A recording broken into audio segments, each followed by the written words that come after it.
मुझे पर्सनली लगता है कि सीबीएसई वाले एफपीएस को देखकर पेपर बना रहे हैं। फंसना पक्का सीरीज का ऑरा ही अलग। हर सवाल का जवाब फंसना पक्का है। ये नहीं देखा तो क्या देखा। स्वागत है ह्यूमैनिटीज की नंबर 1 क्वेश्चन आंसर सीरीज में। Regional aspirations class 12 political science फंसना पक्का है सीरीज की एक और शानदार वीडियो में आपका स्वागत है। बाजू में एनसीईआरटी खोल के बैठ जाइए। वीडियो एंड होते होते आप खुद यही बोलेंगे कि भैया ने तो पूरी एनसीईआरटी के सारे क्वेश्चन आंसर करा दिए, सारे टॉपिक्स टच हो गए। जितने भी पीवाईक्यूज हैं, जितने भी इंपॉर्टेंट क्वेश्चंस हैं, सारे आपको इस वीडियो में देखने को मिलने वाले हैं। ये है ह्यूमैनिटीज की लेजेंडरी फंसना पक्का है सीरीज। बिना टाइम वेस्ट किए सीधा इस वीडियो को चालू करते हैं पहले क्वेश्चन के साथ। Explain the Indian approach to diversity. भाई इंडिया में बहुत डाइवर्सिटी हमें देखने को मिलती है, लेकिन इसके बाद भी इंडिया ने डेमोक्रेटिक अप्रोच को अपनाया हुआ है। इंडिया में जब भी नेशनलिज्म की बात आती है, जब भी नेशन को यूनाइट करने की बात आती है, तो हम डाइवर्सिटी की भी रिस्पेक्ट करते हैं। अब जैसे कि अलग अलग तरीके से सेम क्वेश्चन पूछा जाएगा, regional demands from different parts of India exemplify the principle of unity with diversity. Do you agree? Support करिए। ऐसे करके अलग अलग तरीके से सेम क्वेश्चन पूछा जाएगा। तो इसके आंसर की बात करते हैं। 2024 में भी ये क्वेश्चन आ चुका है। सारे ही क्वेश्चन कभी ना कभी आए, कुछ में हम आपके लिए ईयर भी मेंशन कर देते हैं। भाई डाइवर्सिटी को लेकर ना इंडिया की एक बहुत ही बेसिक एक इंपॉर्टेंट अप्रोच है कि इंडिया का जो नेशन है वो कभी भी डिफरेंट रीजन्स और अलग अलग लिंग्विस्टिक ग्रुप्स, मतलब अलग अलग भाषा के ग्रुप के राइट्स को डिनाई नहीं करेगा। वो अपना कल्चर रिटेन कर सकते हैं, उनके राइट्स उनके हैं। हम ऐसा नहीं करेंगे कि हमको एक इंडिया बनाना है तो हम एक रिलीजन, एक कल्चर, एक लैंग्वेज को सपोर्ट कर रहे हैं। ये गलती इंडिया ने नहीं करी। इंडिया का जो नेशनलिज्म था, जो देशभक्ति की भावना सबके अंदर लेकर आना था, सबको एक करने का काम करना था, यहां पर इंडिया की एक यूनिक अप्रोच थी।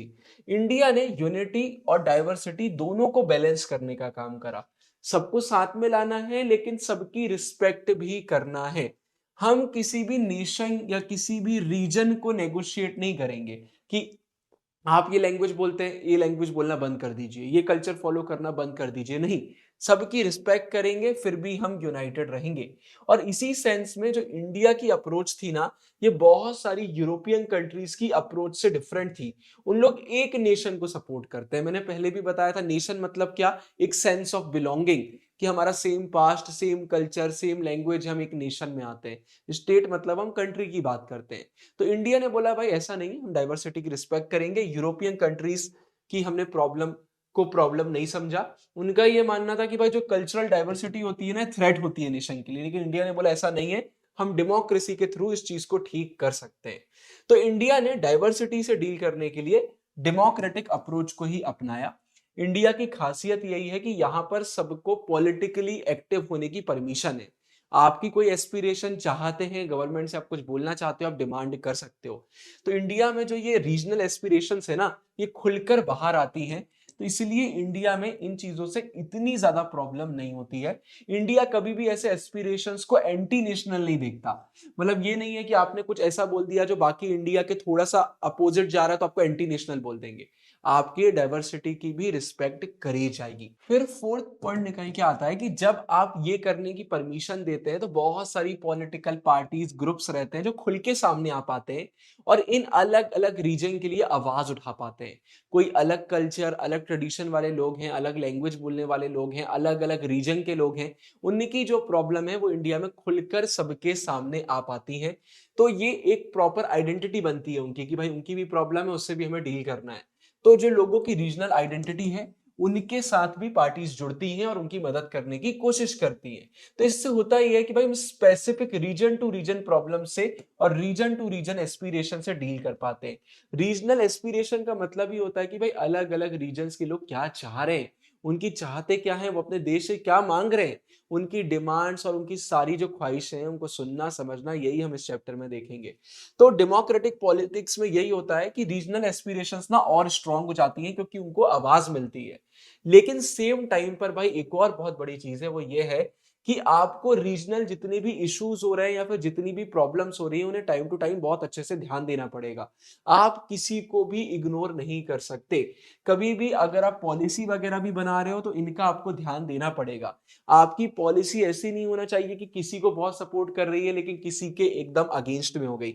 आप इंडिया का एग्जांपल ले लीजिए, इंडिया में हम रिजर्वेशन प्रोवाइड करते हैं, हम उनका भी ध्यान रखते हैं कि भाई ये थोड़ा सा बहुत ज्यादा पास्ट में सफर करे हैं तो इनको अपलिफ्ट करने के लिए रिजर्वेशन देना जरूरी है।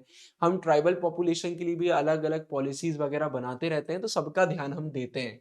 अब ऐसा अगर आप कभी भी कुछ करने की कोशिश करोगे भाई तो टेंशन और प्रॉब्लम्स तो कॉमन है। ऐसा नहीं है कि डेमोक्रेसी हो गया तो सब स्मूथली हो रहा है, इन चक्करों में प्रॉब्लम्स कई बार और बढ़ जाती है। तो ये हम पूरे चैप्टर में देखेंगे। कई बार कुछ कंसर्न्स तो ऐसे रहते हैं नेशनल यूनिटी के, देश को एक करने के, कि उस चक्कर में छोटे छोटे रीजन्स की प्रॉब्लम हम इग्नोर कर देते हैं। कई बार कोई देश रीजन की प्रॉब्लम में इतना फंस जाता है कि पूरे कंट्री की प्रॉब्लम को हम इग्नोर कर देते हैं। तो दोनों का एक प्रॉपर बैलेंस बनाना बहुत जरूरी है। हमें देखना है किस रीजन को कैसे हमें सपोर्ट करना है, कैसे नहीं करना है, सब कुछ क्लियर होना चाहिए। तो इन्हीं सब चीजों के चक्कर में पॉलिटिकल कॉन्फ्लिक्ट्स किसी भी रीजन के पावर के रिलेटेड या फिर उनका सेपरेट एग्जिस्टेंस, उनके राइट्स, इन सब पे ये कॉन्फ्लिक्ट वगैरह कॉमन है। आप चैप्टर अभी देखेंगे अलग अलग क्वेश्चन तो आपको एकदम क्लियर हो जाएगा। तो अगर कोई भी नेशन यूनिटी लाने की कोशिश कर रहा है तो इन चीजों से डील तो उसको करना ही पड़ेगा। अगला question, highlight any 4 areas of tension India faced after independence. The challenge of diversity was met by redrawing the internal boundaries of the country. Analyze any 3 issues of tension immediately after independence. मतलब question सिर्फ हमसे एक चीज पूछ रहा है कि independence के बाद क्या मेन चैलेंजेस हमारे सामने थे। थोड़ी सी हिंट भी हमें मिल गई है, इसके आंसर को पढ़ते हैं। इंडिपेंडेंस के जस्ट बाद इंडिया में बहुत सारी प्रॉब्लम्स आ गई। पार्टीशन की प्रॉब्लम, डिस्प्लेसमेंट की प्रॉब्लम, प्रिंसली स्टेट्स को इंटीग्रेट करना है और भाई हमें रीऑर्गेनाइजेशन ऑफ स्टेट्स भी करना है, और ऐसी बहुत सारी प्रॉब्लम थी। इंडिपेंडेंस के जस्ट बाद हमें जम्मू कश्मीर का भी इशू देखने को मिला। आप सबको पता है, ये हमने बहुत बार देखा हुआ है, इंडिया पाकिस्तान के बीच सबसे बड़ा कॉन्फ्लिक्ट का मुद्दा ही जम्मू एंड कश्मीर है। ये प्रॉब्लम इंडिया के बीच में आई, लेकिन सिर्फ इतना नहीं था भाई, ये कश्मीर वैली के लोगों का भी सवाल था ना कि उनकी एस्पिरेशन क्या है पॉलिटिकल, उस पर भी हमें ध्यान देना था। ऐसे ही हमें नॉर्थ ईस्ट में भाई देखने को मिल रहा था कि वो इंडिया का पार्ट नहीं बनना चाह रहे थे, कंसेंसस नहीं था उनके बीच में। पहले नागालैंड की बात करते हैं, फिर मिजोरम की बात करते हैं, यहाँ पर बहुत सारे मूवमेंट्स हमें देखने को मिले एकदम स्ट्रॉन्ग, जो सेपरेट कंट्री डिमांड कर रहे थे कि हमको इंडिया का पार्ट नहीं बनना है।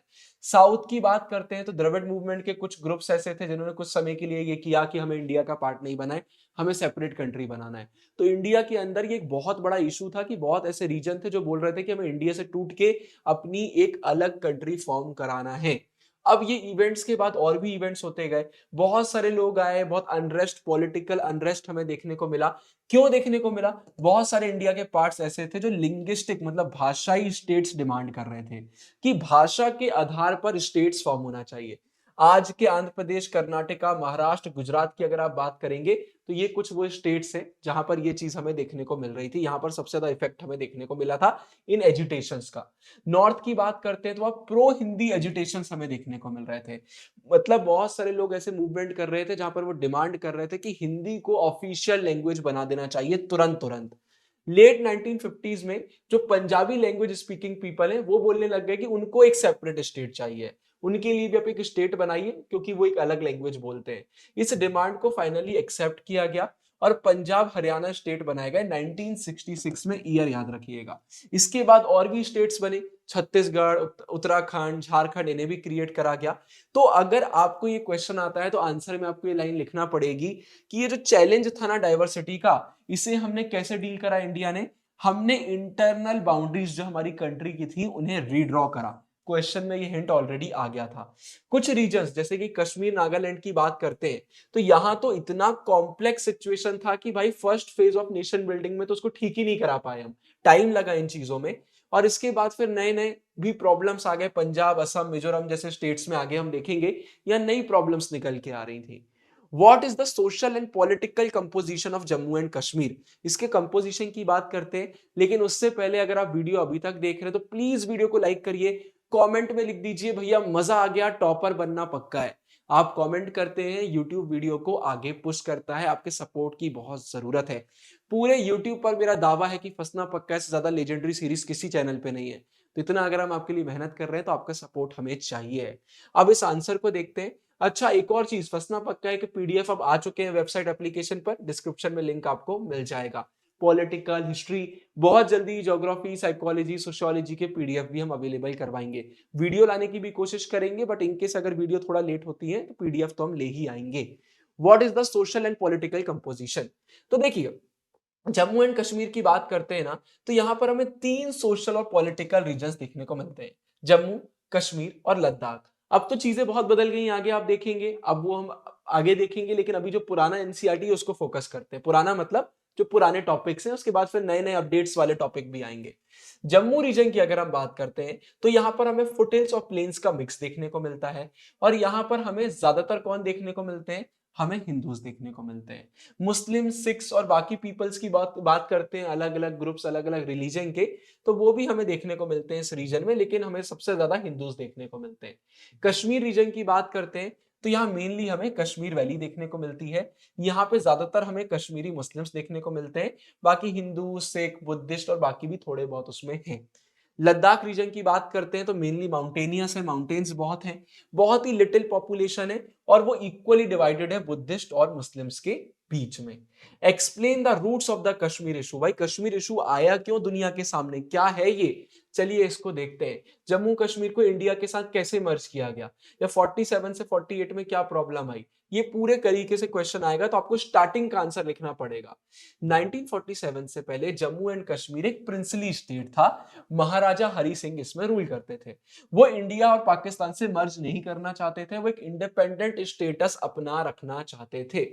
पाकिस्तानी जो लीडर्स थे उनका ये मानना था कि कश्मीर हमारा है, कश्मीर हमारा है, हमें चाहिए, और इनका कहना था कि रीजन ये है कि भाई मेजॉरिटी पॉपुलेशन मुस्लिम है, तो ये पाकिस्तान का पार्ट होना चाहिए।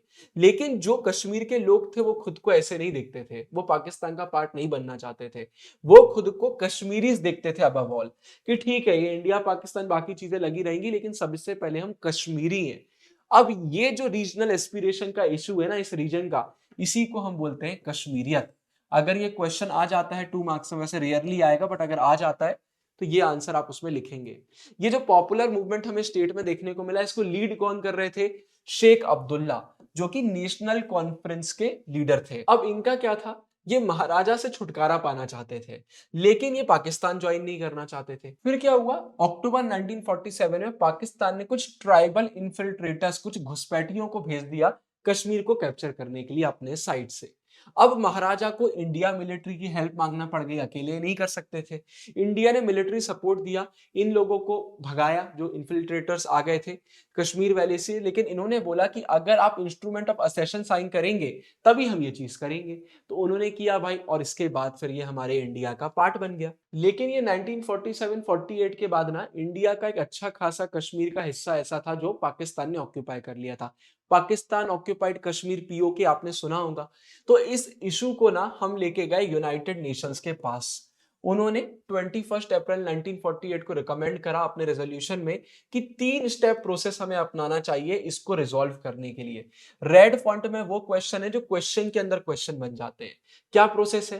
पहला, पाकिस्तान अपने सारे नेशनैलिटीज को विड्रॉ करे वहां से जो कश्मीर में एंटर करे।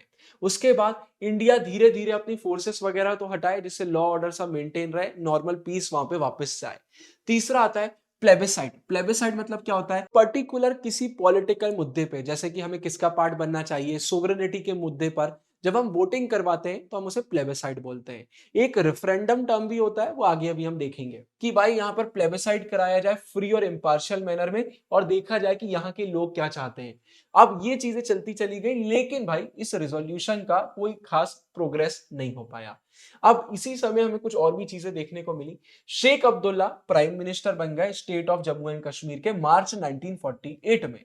इंडिया ने अग्री किया कि ठीक है भाई, जम्मू कश्मीर हमारा पार्ट बन गया है, हम आपको ऑटोनॉमी देंगे, प्रोविजनल ऑटोनॉमी, मतलब थोड़े से आप इंडिपेंडेंट रहेंगे, भले ही इंडिया का पार्ट है लेकिन थोड़ा बहुत आप इंडिपेंडेंट रहेंगे।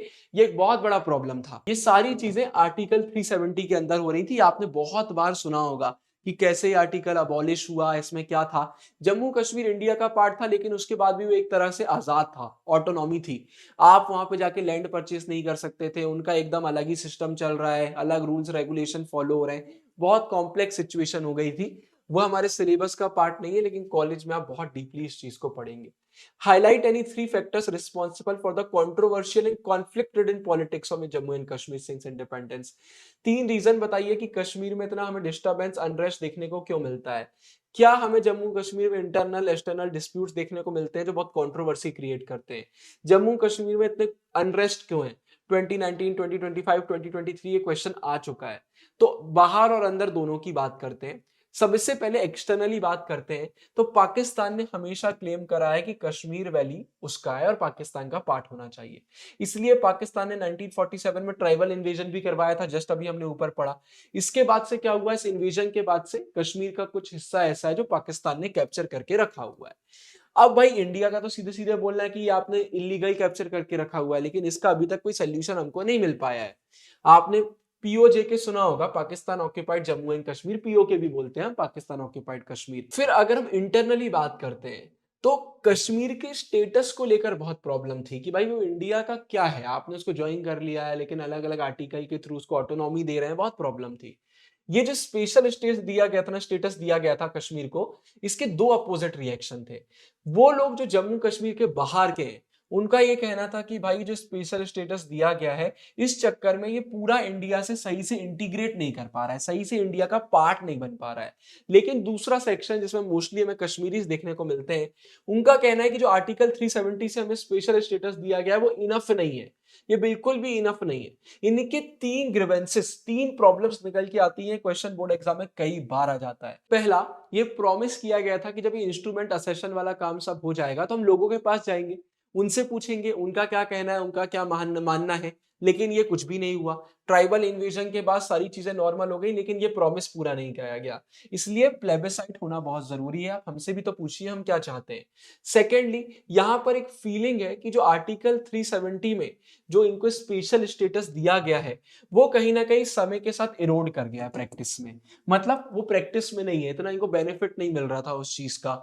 तो ये यहाँ पे डिमांड कर रहे थे कि भाई हमें और ज्यादा ऑटोनॉमी मिलना चाहिए, ग्रेटर लेवल पे हमको फ्रीडम मिलना चाहिए। ठीक है, तो वापस से रिस्टोर करिए, जो प्रॉमिस करा गई हमसे ऑटोनॉमी उसको रिस्टोर करिए।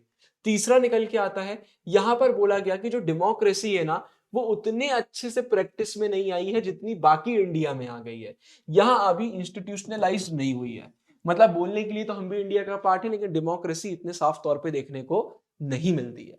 अगला question, describe the political developments in Jammu and Kashmir between 1953 से 1974 या फिर 1953 से 1986। तो हम एक लंबे समय पीरियड की अब बात कर रहे हैं कि आगे क्या चेंजेस आए। अच्छा, इसमें थोड़ा डेटा आएगा, तो डेटा से घबराना नहीं, वीडियो के बाद पीडीएफ यूज कर लेना, रिवीजन कर लेना, तो आपकी प्रॉब्लम सॉल्व हो जाएगी। अभी सिर्फ समझने पे फोकस करो। अगर आप एक ऐसे स्टूडेंट हो जिससे चैप्टर बनता ही नहीं है तो पहले चैनल की एक्सप्लेनेशन वीडियो देखो और उसके बाद फिर आप ये फंसना पक्का है देखो, क्योंकि ये क्वेश्चन आंसर की वीडियो है। एक्सप्लेनेशन में हम लाइन बाय लाइन एनसीईआरटी पढ़ाते हैं। और एक बार फंसना पक्का है देख लो तो चैनल की रैपिड रिवीजन जरूर से देख लेना। 20-30 मिनट्स में पूरे चैप्टर का रिवीजन ऐसे हो जाएगा कि पूरी एनसीईआरटी ही कवर हो जाएगी। जम्मू एंड कश्मीर का प्राइम मिनिस्टर बनने के बाद शेख अब्दुल्ला ने बहुत बड़े बड़े लैंड रिफॉर्म्स को इंट्रोड्यूस किया। इनका था कि भाई कॉमन लोगों की इससे मदद होगी, लेकिन देखते देखते हुआ जो सेंट्रल गवर्नमेंट है और इनकी गवर्नमेंट है उनकी थोड़ी सी दोस्ती में दरावट आने लग गई, वो चीजें इतनी तरीके से सही नहीं चल रही थी। तो इन्हें 1953 में डिसमिस किया गया, क्योंकि सेंट्रल गवर्नमेंट को डाउट जा रहे थे, स्टेट की पोजीशन पर भी उनको क्वेश्चन आ रहे थे, है ना। तो और इनको ना शेख अब्दुल्ला को लंबे समय के लिए डिटेंशन में भी रखा गया। 1953 से 1974 तक कांग्रेस पार्टी का जम्मू एंड कश्मीर पॉलिटिक्स में बहुत ही स्ट्रॉन्ग इन्फ्लुएंस था। और नेशनल कॉन्फ्रेंस जो शेख अब्दुल्ला की पार्टी थी वो वीक हो गई उनके बिना, तो उसका इतना दबदबा देखने को नहीं मिलता था, लेकिन वो फिर भी पावर में थी। क्यों? क्योंकि कांग्रेस का सपोर्ट मिला हुआ था। और बाद में ये कांग्रेस से मर्ज कर गई। जब ये कांग्रेस से मर्ज हुई तो अब पूरी स्टेट गवर्नमेंट की डायरेक्ट पावर किसके हाथ में आ गई? कांग्रेस के हाथ में आ गई। 1965 में जम्मू एंड कश्मीर के कॉन्स्टिट्यूशन को भी चेंज किया गया। इनकी ऑटोनॉमी थी, आर्टिकल 370 वगैरह हमने देखा हुआ है, तो ये अपना सब कुछ सेपरेट करते थे। अब क्या चेंज किया गया? इनकी जो प्राइम मिनिस्टर की पोस्ट है ना उसको चेंज करके चीफ मिनिस्टर किया गया। पहले यहाँ चीफ मिनिस्टर नहीं बोला जाता था, प्राइम मिनिस्टर बोला जाता था। तो जब ये डेजिग्नेशन चेंज हुआ तो पहले सीएम कौन बने? पहले सीएम बने गुलाम मोहम्मद सदीक। नाम याद रखिएगा, एमसीक्यू में आ सकता है। 1974 में इंदिरा गांधी जी और शेख अब्दुल्ला जी फाइनली एक अग्रीमेंट में आते हैं और ये सीएम वापस से बन जाते हैं। ये नेशनल कॉन्फ्रेंस को रिवाइव करते हैं जिसको 1977 इलेक्शंस में मेजॉरिटी मिली।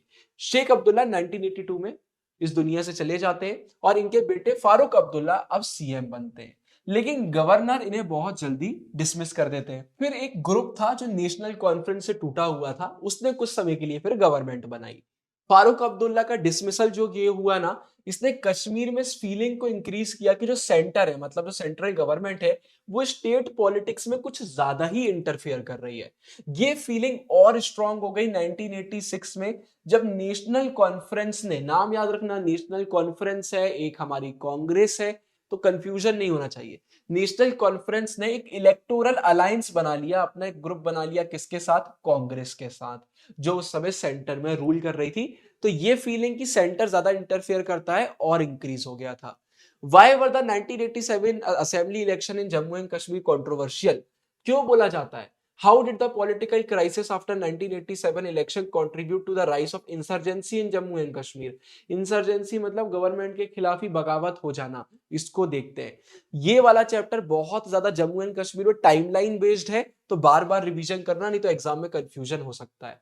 1987 असेंबली इलेक्शन में भाई हमें नेशनल कॉन्फ्रेंस और कांग्रेस के अलायंस की बहुत बड़ी विक्ट्री देखने को मिली, लेकिन ये वाइडली बिलीव किया जाता है कि इन इलेक्शन में घपला था, ये फेयर तरीके से नहीं हुए थे और इससे लोगों को बहुत ज्यादा गुस्सा आया था, लोगों का दिमाग पूरा खराब हो गया था।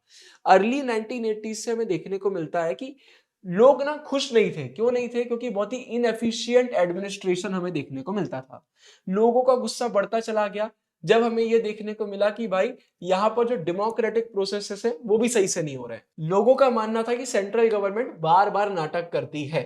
अब ये जो डिससेटिस्फेक्शन था ये बढ़ता चला गया और हमें एक मेजर पॉलिटिकल क्राइसिस देखने को मिला और ये और इंटेंसिफाई हो गया और इंक्रीज हो गया जब बाद में हमें इंसर्जेंसी मतलब जो गवर्नमेंट है उसके खिलाफ ही बगावत हो जाना, ज्यादातर वेपन वगैरह इसमें यूज हो जाते हैं।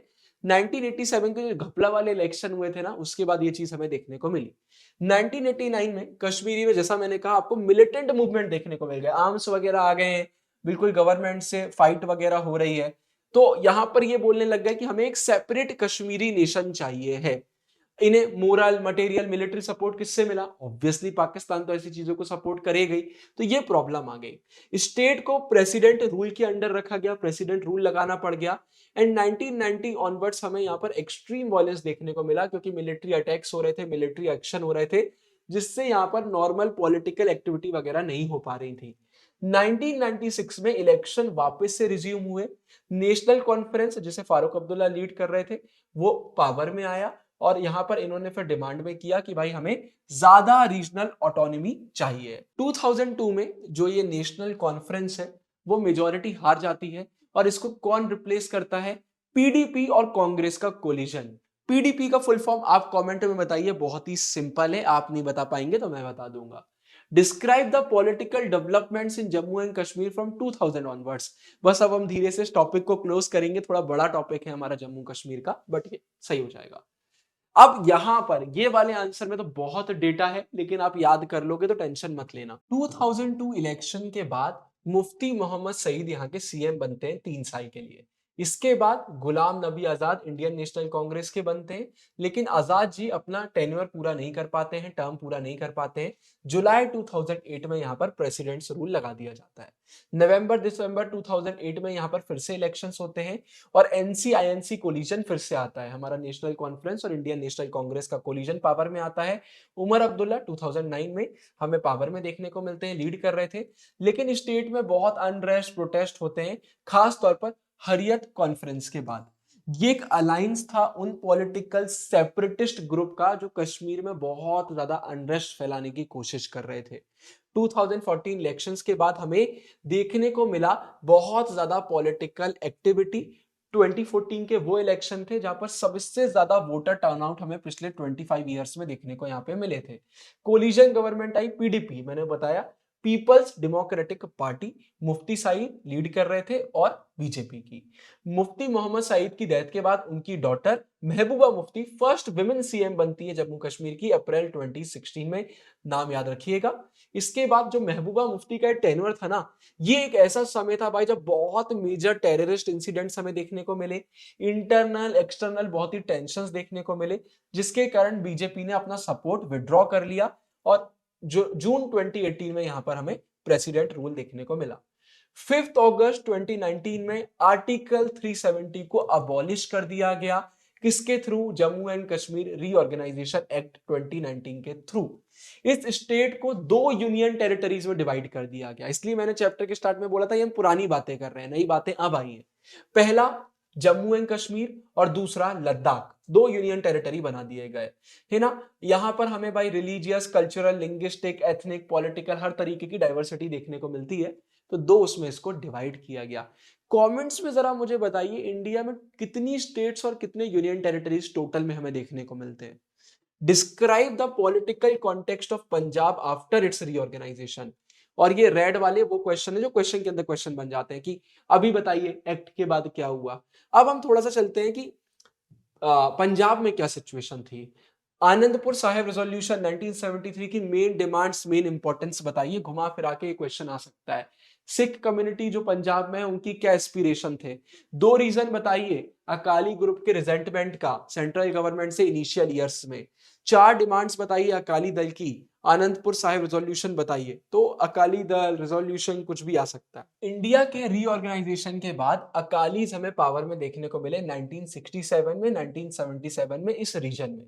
दोनों ओकेजन में यहां कोलिजन गवर्नमेंट थी।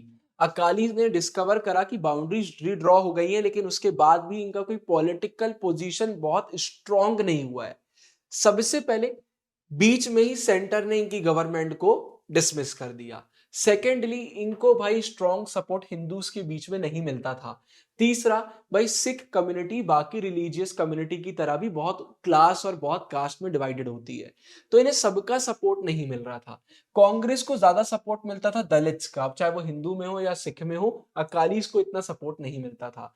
इसी कॉन्टेक्स्ट में हमें देखने को मिला कि 1970s में अकालीज का एक सेक्शन था जो डिमांड करने लगा कि इस रीजन में हमें पॉलिटिकल ऑटोनॉमी चाहिए, थोड़ी ज्यादा फ्रीडम चाहिए। ये रिफ्लेक्ट करा इन्होंने जो रेजोल्यूशन पास किया आनंदपुर साहिब 1973 कॉन्फ्रेंस में। यहां पे कॉन्फ्रेंस हुई थी, याद रखिएगा। द आनंदपुर साहिब रेजोल्यूशन में यह बताया गया कि हमें रीजनल ऑटोनॉमी चाहिए है और सेंट्रल और जो स्टेट का रिलेशनशिप है वो रीडिफाइन होना चाहिए। उसमें हमें अच्छे से बात करना है। अब ऐसा नहीं है कि बार बार हमारे बीच में इंटरफेयर करेंगे। ये रेजोल्यूशन में इन्होंने सिख कॉम के एस्पिरेशन की भी बात करी। सिख कॉम मतलब इनकी कम्युनिटी, इनके नेशन की बात करी। अपना गोल क्या बताया? अटेनिंग बोलबाला, मतलब हेजेमनी, डोमिनेंस। हमें सिख का डोमिनेशन लेकर आना है, अपनी कम्युनिटी को स्ट्रॉन्ग करना है। ये रेजोल्यूशन ये बोल रहा था कि हम इंडिया में फेडरलिज्म को स्ट्रॉन्ग करना चाहते हैं, सेंटर स्टेट के रिलेशन को स्ट्रॉन्ग करना चाहते हैं, लेकिन इसे ना बहुत ज्यादा सिख मासेस में इतना भाव नहीं मिला, इतना अपील नहीं मिला। डिस्क्राइब ऑपरेशन ब्लू स्टार और सिख कम्युनिटी में इसका क्या इंपैक्ट पड़ा। इंदिरा गांधी जी का असैसिनेशन क्यों हुआ, ये क्वेश्चन बहुत बार आता है। Anti Sikh violence 1984। पंजाब में जो मूवमेंट्स थे ना, उनके जो लीडर थे वो मॉडरेट अकाली से थोड़े एक्सट्रीम की तरफ चले गए थे। ठीक है, एक्सट्रीम मतलब वो फिर बहुत ज्यादा एक्सट्रीम एक्ट करने लग जाते हैं, जिसके कारण आर्म्ड बगावत हमें देखने को मिली। मिलिटेंट्स, वेपन वगैरह आ गए। इन्होंने गोल्डन टेम्पल अमृतसर को अपना हेडक्वार्टर बना लिया और उसे आर्म्ड फोर्ट्रेस में कन्वर्ट कर लिया, वेपन वगैरह सब है।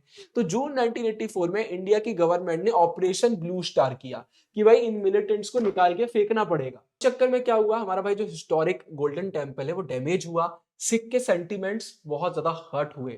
बहुत सारे सिख इंडिया में, अब्रॉड में उन्होंने देखा कि ये जो ऑपरेशन हुआ ना भाई, उनके फेथ पर एक अटैक जैसा है। और इस चक्कर में मिलिटेंट और एक्सट्रीमिस्ट ग्रुप और स्ट्रांग हो गए। प्राइम मिनिस्टर उस समय इंदिरा गांधी जी थी, तो उन्हें असैसिनेट 31 अक्टूबर 1984 में मार दिया गया। किसने मारा? उनके ही सिख बॉडीगार्ड्स ने रिवेंज लिया ऑपरेशन ब्लू स्टार का। तो ये बहुत बड़े लेवल पे हो गया था। अब जैसे इनका असैसिनेशन हुआ, इंदिरा गांधी जी को बहुत लोगों का सपोर्ट मिलता था, हमने पढ़ा हुआ है पुराने चैप्टर में। तो एंटी सिख वायलेंस हमें देखने को मिलने लगा दिल्ली में और बाकी नदर्न रीजन में। 2000 से ज्यादा सिख्स को दिल्ली में मार दिया गया और भी बहुत संख्या में सिख्स को बाकी जगहों पे मारा गया। बहुत सारी फैमिलीज ऐसी हैं जिन्हें इमोशनल फाइनेंशियल लॉस हुआ और जिन लोगों ने ये सब किया ना, उन लोगों को इतना इफेक्टिवली पनिश भी नहीं कर पाए हम।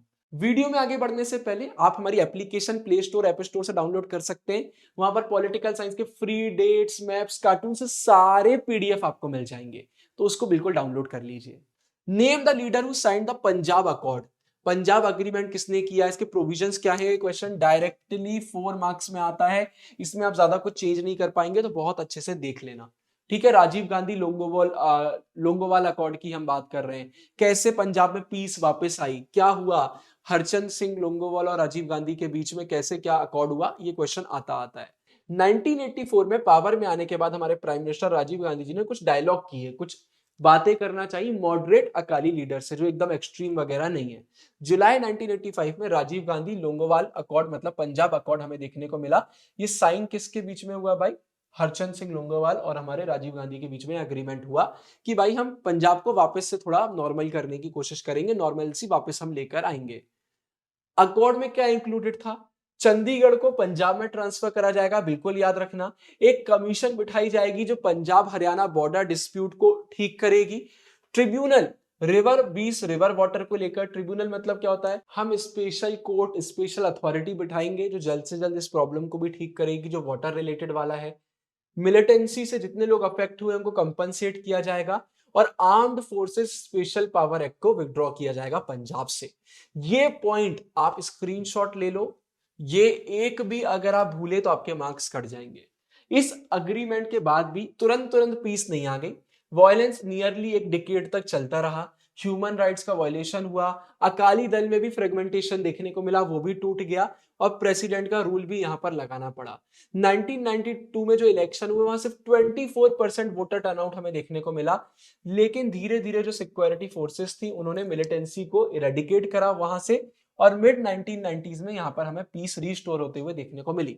1997 में अकाली दल बादल और बीजेपी का अलायंस हमें देखने को मिला। ये first normal post militancy elections को इन्होंने जीता हुआ था। पंजाब का जो पॉलिटिक्स था वो वापस से सेकुलर कंसर्न्स की तरफ आगे बढ़ा, इकोनॉमिक डेवलपमेंट, सोशल चेंज हमें देखने को मिला, तो एक अच्छी एंडिंग एंड में हुई। Right a short note on north east region in India.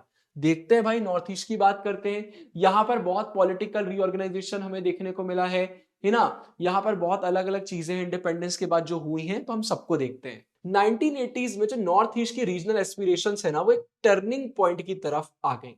अब रीजन में भाई टोटल में 8 स्टेट्स हमें देखने को मिलती थी, अरुणाचल प्रदेश, असम, नागालैंड, मणिपुर, त्रिपुरा, मिजोरम, मेघालय, ये 7 सिस्टर्स हो गई और सिक्किम जिसको इन 7 सिस्टर्स का ब्रदर बोला जाता है। टोटल में 8 याद रखिएगा। नॉर्थ ईस्ट में इंडिया की सिर्फ 4% पॉपुलेशन देखने को मिलती है, लेकिन ट्वाइस एज मच एरिया हमें देखने को मिल जाता है। ठीक है, ये पूरे इंडिया से 22 किलोमीटर कॉरिडोर से ही कनेक्टेड है। अगर आप मैप देखेंगे तो ऐसा कोई बहुत बड़े लेवल पे लैंड मास के थ्रू कनेक्शन हमारा नॉर्थ ईस्ट से नहीं है। बॉर्डर्स किस किस से शेयर होती है, चाइना, म्यांमार, बांग्लादेश से, और साउथ ईस्ट एशिया के लिए इंडिया का गेटवे की तरह सर्व करता है। 1947 से इंडिया की आजादी के बाद से बहुत मेजर चेंजेस हमें देखने को मिले हैं। त्रिपुरा, मणिपुर, खासी हिल्स हमारे मेघालय का, ऐसे हमें यहाँ पे अलग अलग प्रिंसली स्टेट्स वगैरह देखने को मिलते थे जो इंडिया का पार्ट बने थे। ठीक है, इंडिया से मर्ज करे। यहाँ हमें पॉलिटिकल रीऑर्गेनाइजेशन भी देखने को मिला, नागालैंड 1963 में, मणिपुर, त्रिपुरा, मेघालय 1972 में, याद रखना ईयर आ जाता है एमसीक्यू में, मिजोरम, अरुणाचल प्रदेश 1987 में। इंडिया का जो पार्टीशन हुआ उसके बाद जो नॉर्थ ईस्ट है ना, वो एकदम हमारा लैंडलॉक्ड हो गया, जिससे इकोनॉमी में भी इंपैक्ट पड़ा, डेवलपमेंट इतना ज्यादा नहीं हो पाया, वो भी इग्नोर हो गया, और डेमोग्राफिक चेंजेस भी हमें देखने को मिले क्योंकि बहुत माइग्रेशन वगैरह हो रहा था। तो इन चक्करों में यहाँ ना पॉलिटिकल सिचुएशन बहुत ही कॉम्प्लेक्स हो गई थी। अगर हम पॉलिटिक्स की बात करते हैं नॉर्थ ईस्ट में, तो यहाँ पर 3 मेन इशू देखने को मिलते हैं। देखो छोटे छोटे भी कितने क्वेश्चन बन जाते हैं कि कैसे पार्टीशन से प्रॉब्लम हुई।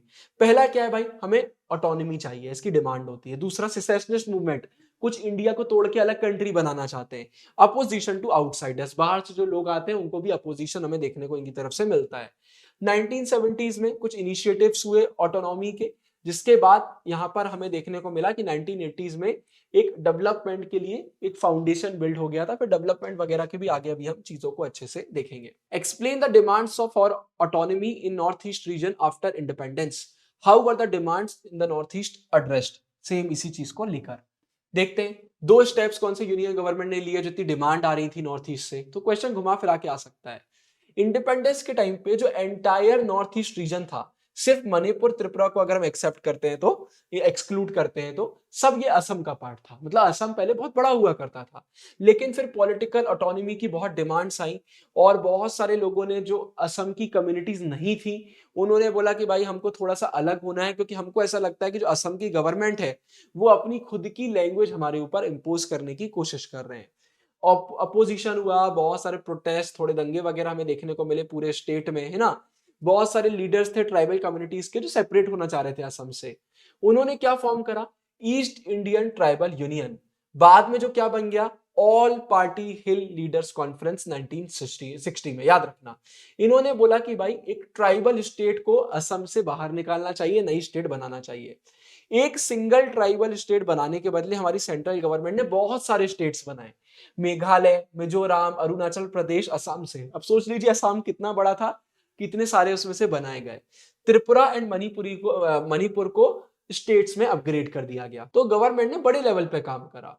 ये जो नॉर्थ ईस्ट का रीऑर्गेनाइजेशन का पूरा टास्क था, ये 1972 में कंप्लीट हुआ, लेकिन ऑटोनॉमी की डिमांड्स कंटिन्यू रही इसके बाद भी।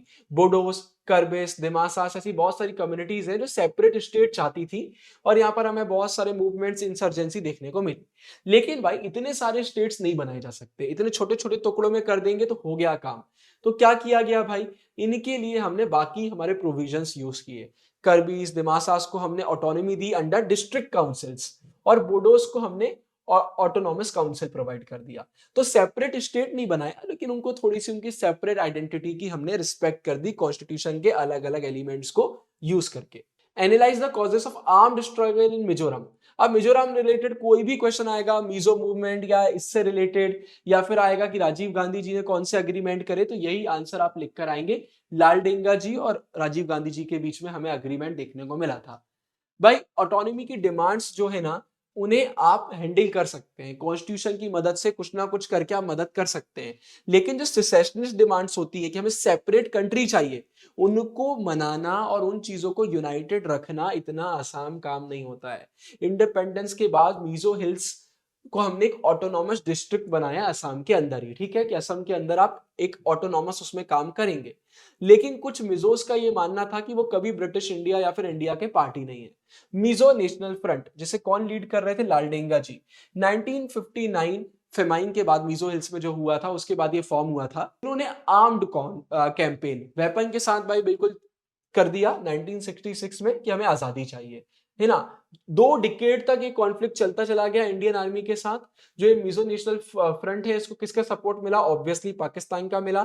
इन्होंने गोरिल्ला वॉरफेयर, मतलब नॉन कन्वेंशनल मेथड यूज करना फाइट करने के लिए, है ना, कि आप पानी के नीचे छुपे हुए हो, घास में लेटे हुए हो, पेड़ में छुपे हुए हो, बहुत बार हमने देखा हुआ है ना। तो इंडिया फोर्सेस से इन्होंने बहुत टकराया, बहुत दिक्कतें हुई। एयरफोर्स का भी यहाँ पे हमें रोल देखने को मिला, और ये चीजें बहुत बढ़ती चली गई, और इस चक्कर में लोगों का गुस्सा बहुत बढ़ा, और हमें उनके बीच में एलियनेशन, लोग रिलेट नहीं कर पा रहे थे।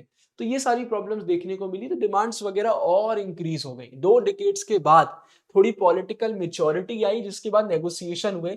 लालडेंगा पाकिस्तान से वापस आए, ये इंडिया छोड़ के चले गए थे, एग्जाइल में थे, है ना। वापस आए तो राजीव गांधी जी ने इनके साथ थोड़ा सा टॉक करा, पॉजिटिव आउटकम लाने की कोशिश करी। 1986 में एक पीस अग्रीमेंट हुआ, जिसने मिजोरम को एक पूरा स्टेटहुड दे दिया। हमने स्टेट बनाया, स्पेशल पावर्स दी। जो एमएनएफ था उसने सेसेशनिस्ट स्ट्रगल को त्याग दिया।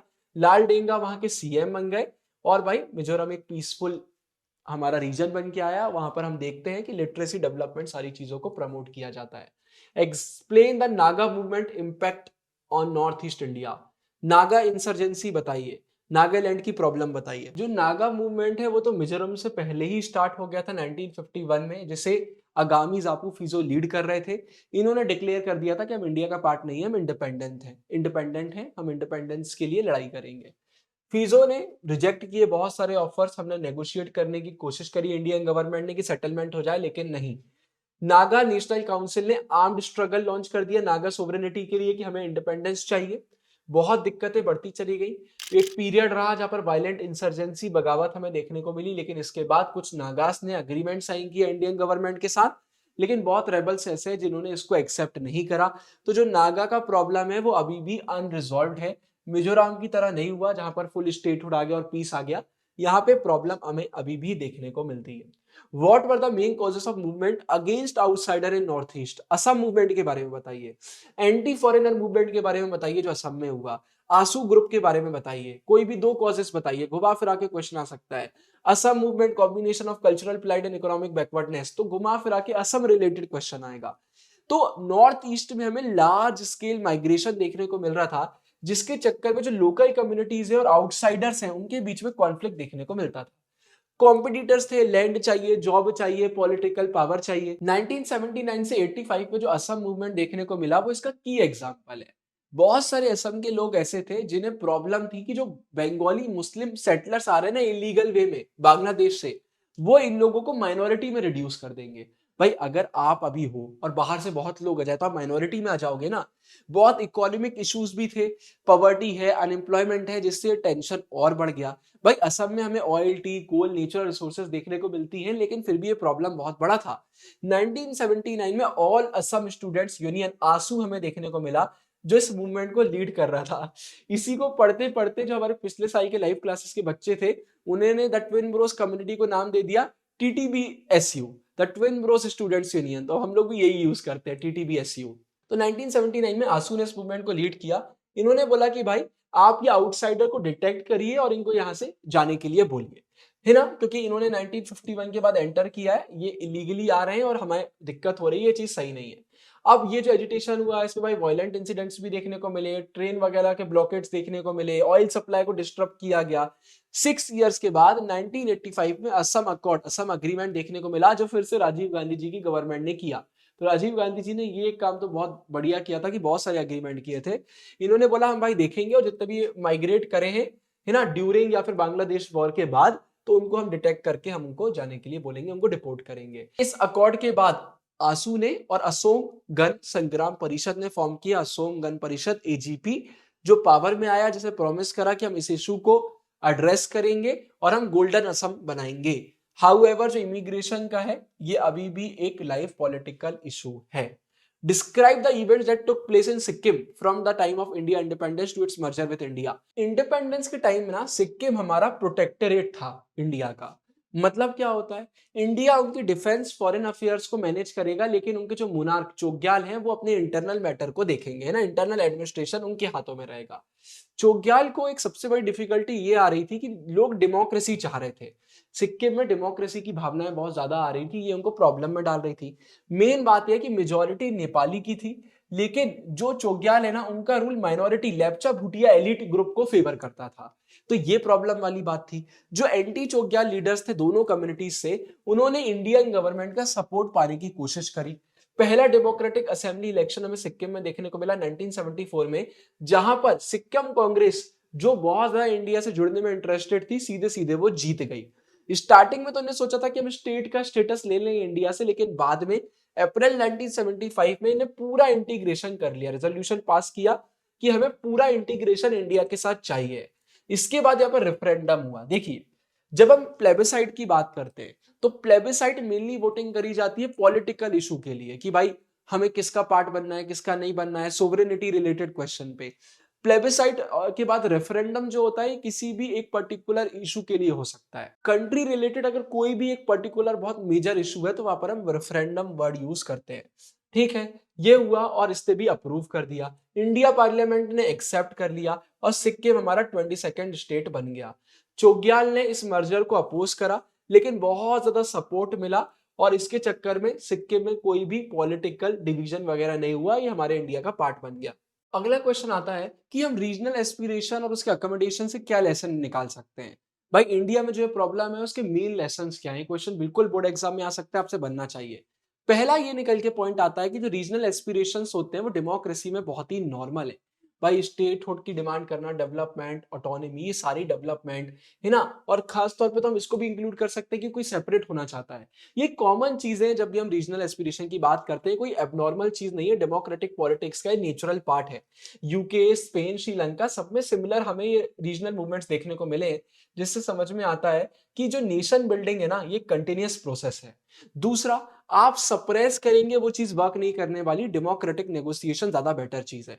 1980s में भाई पंजाब की मिलिटेंसी हमें देखने को मिली, हमने असम के एजिटेशन की बात करी, नॉर्थ ईस्ट में टेंशन रहा, कश्मीर में टेंशन रहा, लेकिन इंडिया ने भाई यहाँ पे फोर्स का यूज नहीं किया कि हम मार रहे हैं, पीट रहे हैं, हम दंगे फसाद कर रहे हैं, नहीं, हमने डेमोक्रेसी को अपनाया, हमने नेगोशिएशन करने की कोशिश करी, जिससे टेंशन कम हो गए।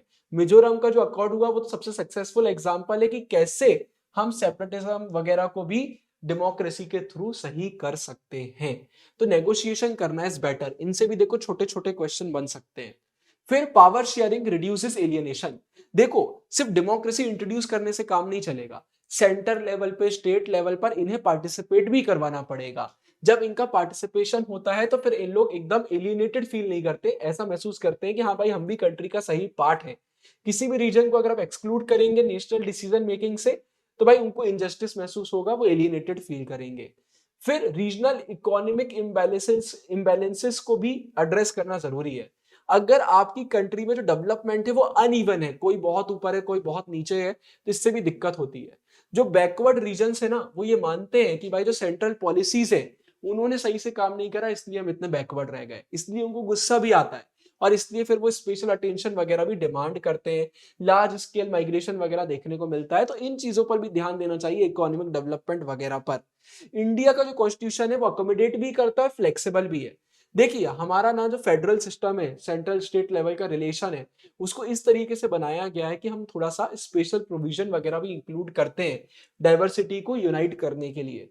एग्जाम्पल के लिए आर्टिकल 370 जम्मू कश्मीर का हमने स्पेशल स्टेटस उनको दिया हुआ था, भले ही अब हमने उसको हटाया है क्योंकि वो प्रॉब्लम क्रिएट कर रहा था।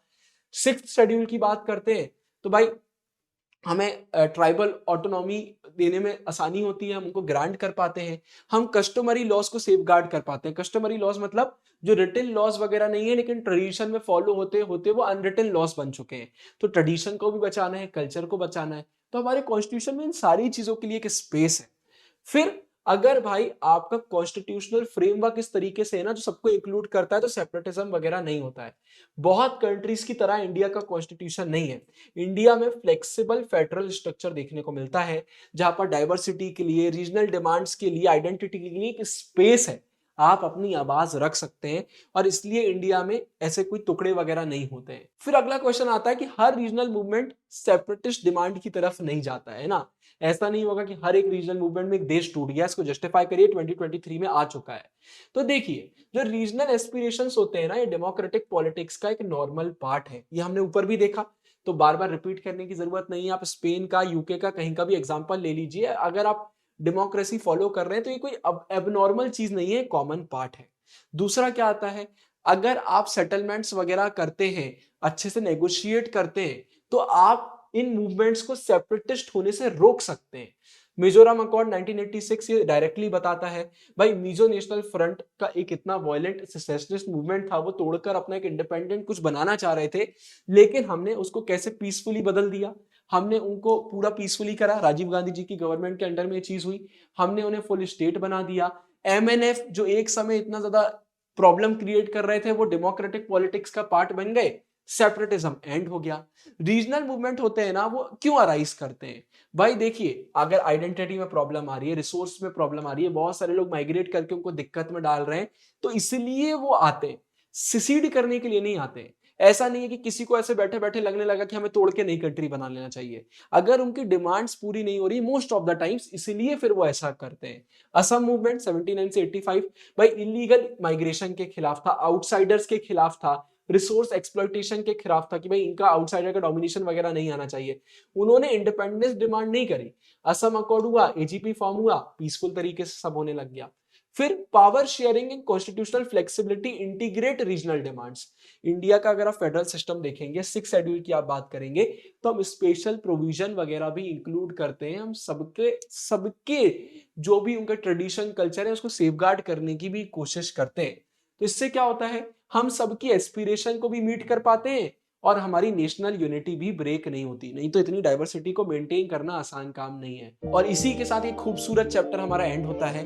डिस्क्रिप्शन में आपको फंसना पक्का है सीरीज का पीडीएफ मिल जाएगा, रैपिड रिवीजन सीरीज मिल जाएगी, बाकी सब्जेक्ट की फंसना पक्का है सीरीज मिल जाएगी। फ्री मटेरियल के लिए हमारी एप्लीकेशन डाउनलोड कर लीजिए, सबसे बेहतरीन है। इस वीडियो के लिए इतना ही। हमेशा याद रखिएगा, आप हैं फ्यूचर टॉपर। साइनिंग ऑफ, ढेर सारा प्यार गुरु।